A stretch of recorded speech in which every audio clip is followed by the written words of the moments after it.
À notre époque, il y a beaucoup de gens, parce qu'ils ont des origines arabes ou ils croient qu'ils sont arabes, comme certains qui vivent en Afrique du Nord et croient qu'ils sont arabes alors qu'ils ne sont pas des gens d'Arabie, et ils font preuve d'orgueil. Ils disent oh lui c'est un converti ou c'est comme s'ils considèrent que c'est pas des vrais musulmans les gens qui sont pas d'origine arabe, ceux qui sont d'Afrique noire ou ceux qui sont indonésiens ou turcs ou français convertis ou chinois d'origine musulmane parce que l'islam ça existait en Chine aussi. Ils considèrent que les meilleurs c'est les arabes.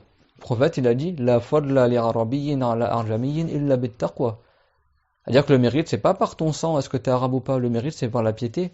Il n'y a pas de mérite pour un arabe envers un non-arabe, ce n'est par la piété. Et je vous rappelle que le meilleur des saints de toute l'humanité, c'est qui? Abu Bakr al-Siddiq, c'est un converti à l'islam. C'est qui le deuxième meilleur saint de l'humanité? Après Abu Bakr al-Siddiq, Omar al-Khattab. Omar al-Khattab, c'est un converti aussi. C'est qui le meilleur saint de l'humanité après Omar al-Khattab? Uthman ibn Affan, c'est un converti aussi. C'est qui le quatrième meilleur saint de l'humanité après Uthman ibn Affan? C'est Ali ibn Abi Talib, c'est un converti aussi. C'est converti avant d'être pubère. La plupart des grands compagnons, c'est des convertis à l'islam. Donc il est où le problème avec les convertis? Pas parce que quelqu'un il est converti à l'islam qui connaît moins la religion que quelqu'un qui est né soit dans une famille musulmane, bien plus que cela. Combien de gens d'origine maghrébine ou africaine ou arabe ils sont totalement ignorants de la religion? Mais juste parce que physiquement ils ont l'apparence des musulmans, ils ont la barbe, ils ont une pilosité faciale abondante, ils pensent qu'ils sont plus savants que n'importe qui, même s'ils n'ont pas appris la religion, juste parce qu'ils parlent soi-disant l'arabe, et beaucoup d'entre eux, ils parlent même pas le vrai arabe. Ils parlent le dialecte et ils parlent pas l'arabe littéraire. Ils connaissent même pas le vrai sens des mots dans l'arabe littéraire. Preuve en est, c'est qu'il a dit quoi ici, le savant, rahimahullah? Il a dit, thumma ma'rifatu ma yuslihu bihi fardu 'aynihi. Après que tu as appris la croyance, tu apprends comment tu fais de la bonne manière les obligations qui t'incombent personnellement. Fardu 'aynihi, ça veut dire les obligations de ton rayn. De ton rayn. Combien de gens aujourd'hui ils disent soi-disant Dieu il a des yeux parce que dans le Coran c'est marqué Raini, ala Raini, Dieu il dit le mot rayn donc Dieu il a des yeux. Attends mais le mot rayn en arabe, la source d'eau, en arabe on l'appelle rayn, raynul ma. La substance d'une chose, la chose elle-même, on l'appelle raynu shay, on l'appelle rayn également. L'œil, on l'appelle rayn. L'espion que le roi il envoie, on dit il a envoyé un rayn, c'est-à-dire qu'il a envoyé un espion. L'espion, on l'appelle rayn en arabe aussi. Ta personne, on l'appelle rayn. Et tous les savants du fiqh, comment ils nomment en arabe le devoir personnel qui t'incombe à ta personne en particulier? Ils l'appellent fardu ayn, le devoir du rayn. Alors tous ces gens qui prétendent connaître la langue arabe et qui disent que Dieu il aurait des yeux parce qu'il y a le mot rayn soi-disant dans le Coran, là ils disent quoi dans ce livre-là, le Mukhtasar al-Akhdari? Est-ce qu'il y a un devoir sur ton œil? Et ça c'est vraiment, je m'étonne. Parce que n'importe quelle personne qui connaît l'arabe, et sait très bien que le mot rayn on l'emploie dans autre que l'œil en arabe. Que la source d'eau on l'appelle rayn, que la personne elle-même on l'appelle rayn. En arabe on dit hadha raynul kadhib. Ça c'est le mensonge même, c'est le rayn du mensonge. Ça veut dire quoi? Ça veut pas dire que c'est l'œil du mensonge. Ça veut dire que c'est la substance même du mensonge. Comme la parole de ces gens-là, qui a attribué à Allah Azza wa Jal l'œil, parce qu'ils disent il y a le mot rayn en arabe. Mais ils ignorent que le mot rayn en arabe, on l'utilise aussi pour dire la protection. N'est-ce pas qu'en français, on dit « garde-le sous tes yeux »,« garde un œil sur lui », c'est-à-dire quoi « garde un œil sur lui » ? Je prends mon œil, je le mets sur lui. Ça veut dire quoi? Ça veut dire « surveille-le ». Mais ça, c'est ce qu'on appelle des expressions idiomatiques. Tout comme quand Allah Ta'ala, il a protégé Moussa quand il était bébé, et il a inspiré à sa mère, il a dit « Awhayna ila ummi Moussa », qu'on a inspiré à la mère de Moussa de fabriquer le petit radeau, et de mettre Moussa quand il était dedans, pour pas qu'il se fasse tuer par les soldats de Pharaon. Et Dieu il a dit, les tous nara ala raini, afin que tu restes sous mes yeux. Ça veut dire quoi? Ça veut pas dire que Dieu il a des yeux. Ça veut dire afin qu'on te protège. Tout comme quand tu dis garde un œil sur lui. Ça, c'est ce qu'on appelle l'expression idiomatique que beaucoup de gens traduisent mot à mot. Dire, mais dans le Coran, il y a le mot œil. Je vous pose une question. Si par exemple je dis ça, aux yeux de la loi de l'islam, c'est interdit. Ça veut dire que la loi, elle a des yeux? C'est comme si tu disais, par exemple, t'as le code civil français, par exemple, ceci, aux yeux du code pénal, est interdit. Et tu sors vers les gens et dis, oui, le code pénal, c'est un devoir de croire qu'il a des yeux, parce que c'est marqué dedans, aux yeux du code pénal, donc le code pénal aurait des yeux. C'est des exemples faciles que je vous donne. Mais vous comprenez qu'la langue arabe, elle est encore plus riche que la langue française. Même en français, tu emploies le mot yeux, pas dans le sens de l'organe. Si quelqu'un dit aux yeux de Dieu, ça c'est interdit, selon le jugement de Allah, ça c'est interdit, ça veut pas dire que tu as confirmé pour Dieu les yeux. Ici, c'est dans le sens du jugement. Et également, la préservation, en arabe, on l'appelle Rayn. Raynullah. Le Rayn de Allah, ça veut dire la préservation, le fait que Dieu y protège.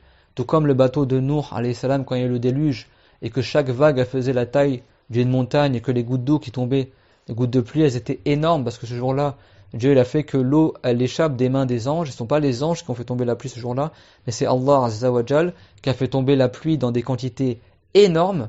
Il a fait d'abord sortir pendant plusieurs mois l'eau de la terre, pour pas que ça casse tout ce qui est sur la terre, et après, il a fait tomber l'eau du ciel, et les deux eaux se sont rencontrées.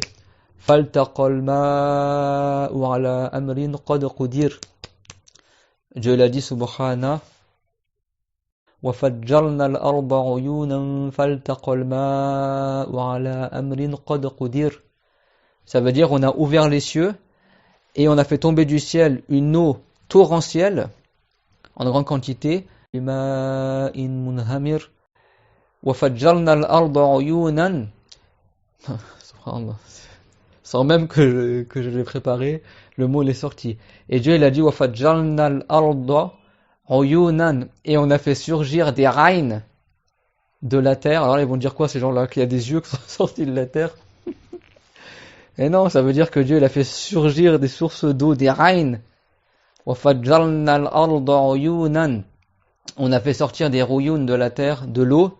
فَالْتَقَى الْمَاءُ عَلَى أَمْرٍ قَدْ قُدِرَ, et les deux eaux, l'eau du ciel et l'eau de la terre, se sont rencontrées. فَالْتَقَى الْمَاءُ عَلَى أَمْرٍ قَدْ قُدِرَ, selon ce que Dieu avait prédestiné. Et c'est dans le Coran. Ils vont dire quoi? Ah, c'est un devoir de croire que la terre elle a des yeux, parce que dans le Coran il y a le mot Rain pour la terre. C'est ça qu'ils vont dire ces gens-là? Et même ils disent même pas ça. Alors pourquoi quand ils parlent de Allah ils disent que Dieu il a des yeux? Parce que ces gens-là ils ont la croyance des gens du livre, c'est pas la croyance de l'islam. Nous on n'est pas des juifs et des chrétiens, on est des musulmans. On n'a pas la même religion. On n'a pas pour croyance que Dieu sera un être humain qui est assis sur une chaise dans le ciel, comme ils disent les chrétiens, tout comme ils symbolisent, soi-disant, dans la chapelle Sixtine à Rome, ou dans les fresques murales qu'ils font. Bientôt on va faire quoi? Des fresques dans les mosquées, soi-disant avec un vieillard dans les nuages, en disant que ça c'est Dieu. Nous on n'est pas des juifs et des chrétiens. D'accord? On souhaite le bien pour tous les gens, qu'ils soient musulmans ou pas musulmans. Mais nous, on a notre religion, et eux, ils ont leur religion. Comme Dieu l'a dit, قُلْ يَا أَيُّهَا الْكَافِرُونَ لَا أَعْبُدُ مَا تَعْبُدُونَ وَلَا أَنْتُمْ عَابِدُونَ مَا أَعْبُدُ وَلَا أَنَا عَابِدٌ مَا عَبَدتُّمْ وَلَا أَنْتُمْ عَابِدُونَ مَا أَعْبُدُ لَكُمْ دِينُكُمْ وَلِيَ دِينِ. C'est-à-dire, ô vous les gens non-croyants, je n'adore pas ce que vous adorez. Et vous n'adorez pas ce que moi j'adore. Et moi je n'adore pas ce que vous adorez. Je suis innocent de ce que vous adorez comme idole, etc. Lakum dinukum waliyadin. À vous votre religion qui est fausse et que vous devez délaisser, les idolâtres et tout ça, et à moi ma religion que vous devez embrasser. Nous on n'est pas des non-musulmans, on est des musulmans, et l'islam il a sa propre croyance. C'est pour ça que les savants ont dit la première chose qu'il faut apprendre, c'est la croyance. Si t'as pas la bonne croyance, t'auras beau prier, beau donner des aumônes, faire le hajj, ce sera pas compté de ta part, parce que t'auras pas l'iman dans ton cœur, la foi en Allah et en son messager. Et après t'apprends ce par quoi tes actes sont valables, comment tu corriges ton farl du Rain. D'accord? Donc quand Dieu il a décrit le bateau de Nour, il a dit tajri bi a'yunina, que le bateau de Nour alayhi salam il vogue par nos Rain. Par nos Rain, ça veut pas dire que le bateau de Nour il vogue par nos yeux. Même ça, tu traduis le sens en français, ça veut rien dire. Comment un bateau il vogue par tes yeux. Il y en a, ils traduisent soi-disant en français, il vogue sous nos yeux. Mais ça veut dire sous notre protection. Parce qu'en arabe, le mot rayn, on l'emploie pour dire la protection. Et en plus, Aryoun, c'est ce qu'on appelle Jam'u Taksir en arabe. Et le Jam'er en arabe, il commence pas à partir de 2. Il commence à partir de 3. Donc selon eux, Dieu il a minimum 3 yeux, soi-disant. Parce que sinon on dirait Raynain, 2 yeux. En arabe, le duel, il est avant le pluriel. Donc Aryoun, c'est un pluriel, Jam'u Taksir. Et Jam'u Taksir, il signifie un grand nombre. Un grand nombre. Plus que 3. Donc ils vont dire quoi? Que Dieu il a un visage avec une dizaine de yeux, soi-disant, a'ouz billah. Et non, ça veut dire que le bateau de Nour, il vogue par nos aides. Mais pourtant, les attributs de Allah, ils sont uniques. Mais Dieu, il l'a mis au pluriel pour montrer l'éminence de son aide, subhanahu wa ta'ala. Parce que l'aide de Dieu est éminente et qu'elle est plus forte que toute autre aide. Et parce qu'il n'y a que Dieu qui crée l'aide véritable, comme on dit dans la Fatiha, wa iyyaka nasta'in. Et c'est à toi que nous demandons l'aide. C'est-à-dire, ce n'est que à toi, Allah ta'ala, wa iyyaka, c'est-à-dire, et c'est que à toi que nasta'in qu'on demande de l'aide. C'est-à-dire, c'est que à Allah azza wa jal qu'on demande qu'il nous crée l'aide. On peut demander de l'aide aux gens, mais on ne demande pas aux gens qu'ils créent l'aide. Il n'y a que Dieu qui crée l'aide. Et l'aide de Allah, elle est éminente. Aucune aide au monde ne lui est équivalente. Donc Dieu, il a dit, bi aryunina, par nos aides. Ici, c'est ce qu'on appelle un pluriel de majesté. C'est-à-dire que si Aryun, c'est le pluriel de Rain. Rain, on peut dire Aryun et on peut dire aussi Ruyun. Comme dans la Aya, وَفَجْرَلْنَا الْأَرْضَ عُيُونًا. Et Dieu, il a fait jaillir des Rain de la terre. Et également, Dieu l'a dit, Raynan yashrabu biha al-muqarrabun. Un Rain desquels les gens du paradis, les gens des hauts degrés boiront. C'est dans le Coran, ça. C'est-à-dire que dans le Coran, il y a la preuve que le mot Rain, on l'emploie pour autre que l'œil. Dieu, il a nommé la source d'eau que les gens vertueux des hauts degrés boiront au paradis al-muqarrabun. Il dit Raynan yashrabu biha. Un Rain que dont les gens boiront. Ils vont dire quoi, ces gens-là qui falsifient le Coran? Que c'est un œil, que les gens vont boire d'un œil au paradis? Il a dit وَفَجَّرْنَا الْأَرْضَ عُيُونًا. On a fait jaillir des ruyun, des rain de la terre. Donc le mot rain, mes amis, mes chers frères et sœurs, il a plusieurs sens en langue arabe, subhanallah. Et le devoir personnel qui t'incombe à toi-même en particulier, on appelle aussi ça fard de rain, le devoir sur ton rain. Ça veut dire sur ton œil, ça veut dire sur ta personne en particulier.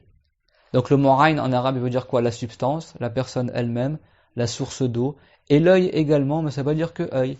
Et même les enfants, ils rigolent, subhanallah. Pourquoi il y a des gens, on dirait qu'ils font exprès d'être ignorants en langue arabe. On dirait qu'ils volontairement, ils font semblant de ne pas comprendre la langue arabe. Parce que comment les gens qui vivent au Maghreb, ou en Arabie, ou dans les pays arabophones, comment ils ne comprennent du mot rain concernant Allah que, soi-disant, certains d'entre eux, pas tous bien sûr évidemment, mais comment certains, qui sont minoritaires, ils prétendent croire que ça voudrait dire œil. Ils comprennent que le mot œil de ça. Et ils savent pas qu'en arabe, il y a des expressions idiomatiques, ce qu'on appelle des majaz. Et c'est pareil pour le mot yad. Dans le Coran, il y a le mot yad, ça veut pas dire main pour Dieu. À dire que c'est la main dans le sens idiomatique. En français, on ne dit pas je l'ai remis entre les mains de la justice, ou mon sort est entre les mains de la justice, parce que la justice, elle a des mains. C'est comme si quelqu'un disait, c'est un devoir de croire que la justice, qui est une notion abstraite, elle a des mains qui sont des organes, mais pas comme nous, parce que dans les textes on dit, je l'ai remis entre les mains de la justice. Mais non, ça c'est ce qu'on appelle une expression idiomatique. Tu emploies le mot main pour exprimer une idée. C'est-à-dire que tu le remets à disposition de la justice. On dit la police a mis la main sur le voleur. Ça veut dire quoi? Que réellement il y a une main de la police comme ça qui est allée sur le voleur? Ou ça veut dire qu'ils ont pris possession ou ils se sont accaparés du voleur? C'est que si on dit on est entre les mains de Allah, ça veut dire quoi? Ça veut dire qu'on appartient à Dieu. En français, tout comme en arabe, entre les mains, en arabe ça veut dire soit devant, ou soit ça veut dire qu'on appartient à la personne. Qu'on appartient à Allah. Également, l'acceptation, en arabe on dit c'est tomber dans sa main. C'est pour ça que dans un hadith, c'est rapporté Yaqaru fi kafir rahman, que ça tombe dans la main de Dieu. Ça veut dire que Dieu il agrée cette aumône et qu'il la récompense. Ça veut pas dire que Dieu aurait des mains. Également, la générosité en arabe, si quelqu'un il est généreux, on dit yaduhu mabsuta. sa main elle est ouverte. On dit pas en français c'est quelqu'un qui a la main tendue.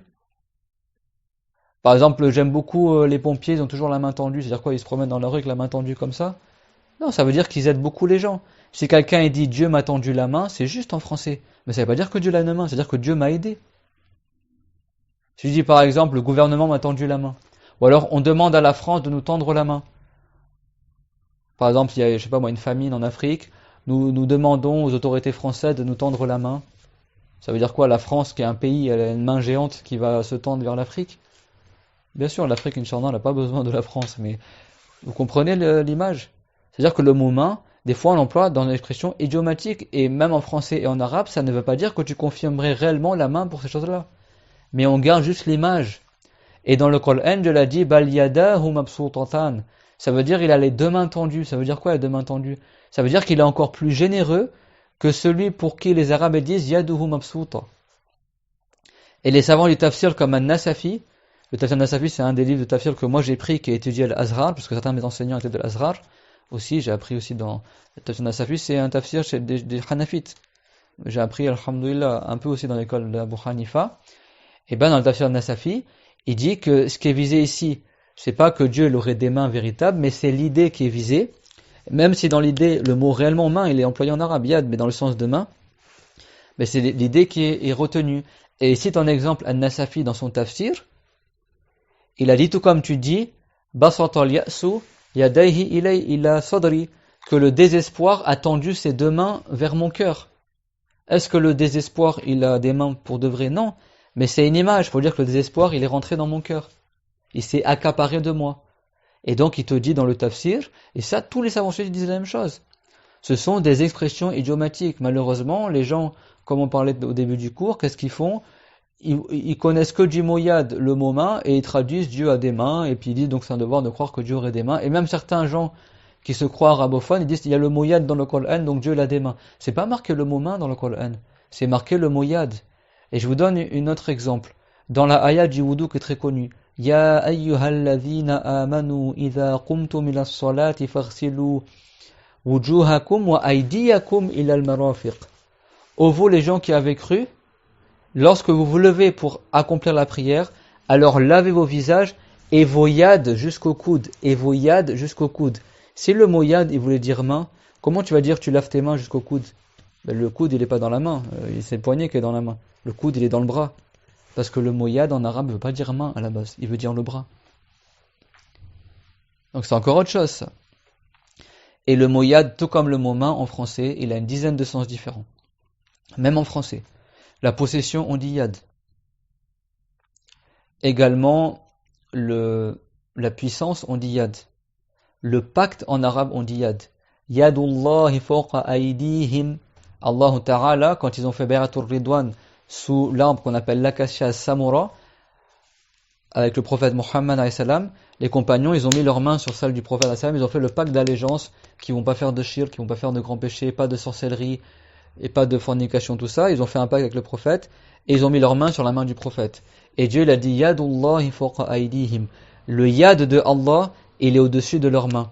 Ça veut dire quoi? Ça veut dire que ahdullahi thabata alayhim. Le pacte de Allah, il est confirmé pour eux. Parce que eux, quand ils ont fait le pacte avec le prophète, alayhi salam, en réalité, ils ont fait le pacte avec Dieu. Comme Dieu l'a dit, Man yuti'ir rasul faqad ata'a Allah. Dans le sens de la ayah, Man yuti'ir rasul faqad ata'a Allah. Et celui qui obéit au messager, il aura en réalité certes obéi à Allah. Donc les compagnons, quand ils ont obéi au prophète et qu'ils ont fait le pacte d'allégeance avec le prophète, en réalité, ils ont fait le pacte avec Dieu. Et le pacte en arabe, on le symbolise par la main. On dit la main, ils ont fait la main, mais pas dans le sens qu'il y a réellement une main, dans le sens qu'ils ont fait le pacte. Et donc Dieu l'a dit, Yadullahi fawqa aydihim. Le yad de Allah, il est au-dessus de leur yad. Ça veut dire quoi? Le pacte de Allah, il est au-dessus de leur pacte. Ça veut dire que tu as une main géante comme ça au-dessus de leur main, et puis Dieu, il a, soi-disant, il a fait quoi? Il a mis sa main sur chose là. Comme Dieu l'a dit, Subhana, wa huwa al-qahiru fawqa ibadi, que Dieu, il est le tout-puissant, al-qahir, au-dessus de ses esclaves. Ça veut dire qu'il est au-dessus par sa puissance. Subhanahu wa ta'ala. Donc c'est pour ça l'importance tashihu al-iman. Comme il a dit Abdurrahman al-Akhdari, le fait de corriger sa croyance. Prenez garde, surtout en Afrique, même dans les pays Sénégal ou Mali ou autre, de ceux qui traduisent mot à mot en français des sens littéraux et traduisent yad par main tout le temps, ayn toujours par œil, sans savoir les différents sens qui sont employés lorsqu'on parle de Allah Azza wa Jal. Quand on parle de Allah, yad ça veut pas dire main. Quand on parle de Allah, ayn ça veut pas dire œil.